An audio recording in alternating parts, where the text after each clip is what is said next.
Yang berbahagia Dato' Subo bin Muhammad Yassin, Secretary General, Ministry of Natural Resources and Environment. Yang berhormat Dato' Ng Yen Yen, Minister of Women, Family and Community Development.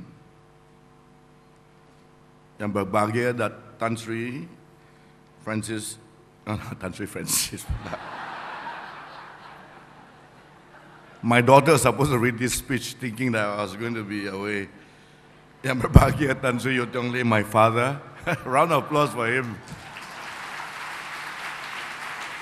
Executive Chairman of YTL, my beloved brother, Yang berbahagia Dato' Victor Yeoh, Your Excellencies, many ambassadors here tonight, ladies and gentlemen.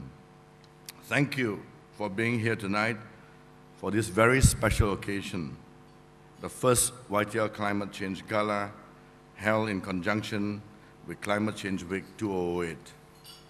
1 year ago, YTL embarked on the first Climate Change Week to create awareness for this critical issue. At the time, awareness on the issue was relatively low, with many detractors arguing that the climate change was a normal part of nature and actually a false threat.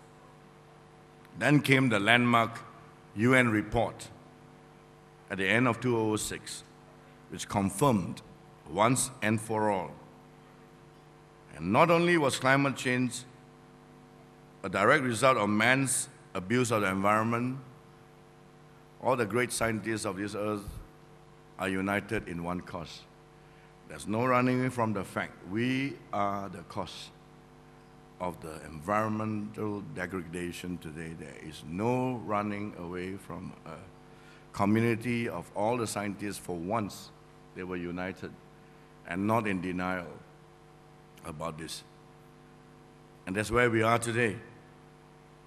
When you consider the environmental degradation that has occurred to date, together with the unparalleled population growth of the last few decades, it is clear that we are now facing something more than just a crisis of the environment, with unchecked economic development causing fast depleting natural resources like water, land, and fossil fuels.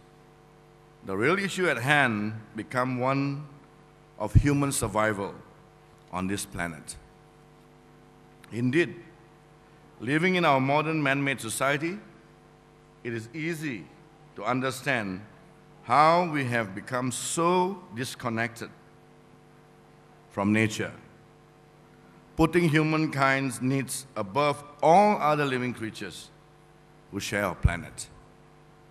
However, the stark reality is that the health of our natural environment has got everything to do with us, especially our own survival as a species.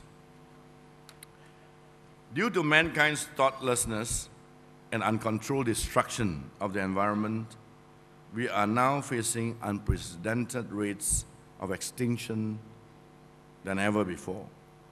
According to the United Nations Environmental Programme, we are facing extinction crises, losing around 55,000 species each year.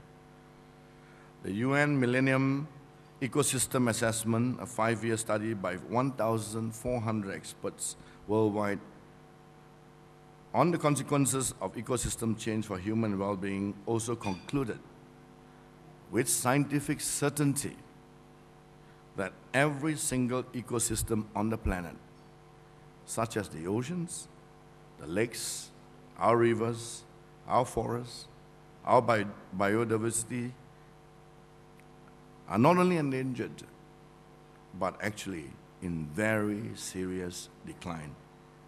Ladies and gentlemen, in our haste for economic progress, we have discounted nature's gift of life to us, as well as the perfection of its design.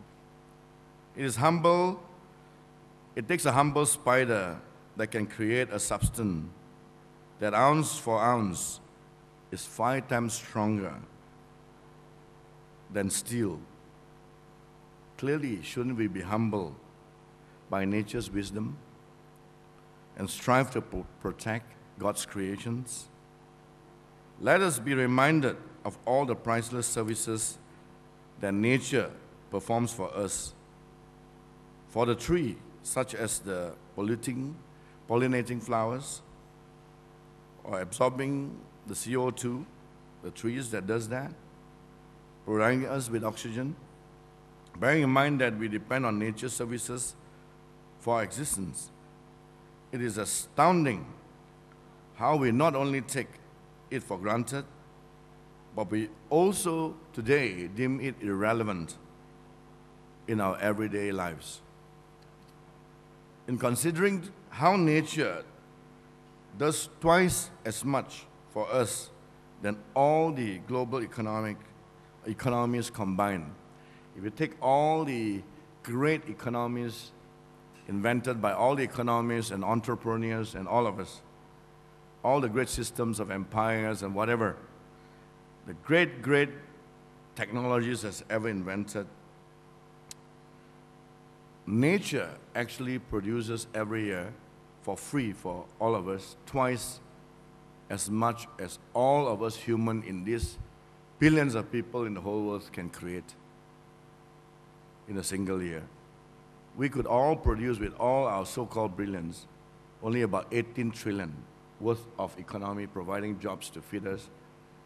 But nature does it quietly, naturally, and it produces 33 trillion. Who has thought about God just taking waters from the sea, takes it across the mountains, bringing it down to our rivers, and then takes it down for fresh water for us, to our lakes, etc.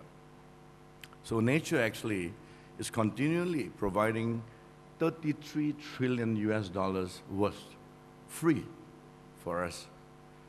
What about the fact that nature, the sun actually in 1 hour could produce the whole world's energy system over a year invented by man? We are simply taking all of nature's, what God created for us, for granted, and for too long.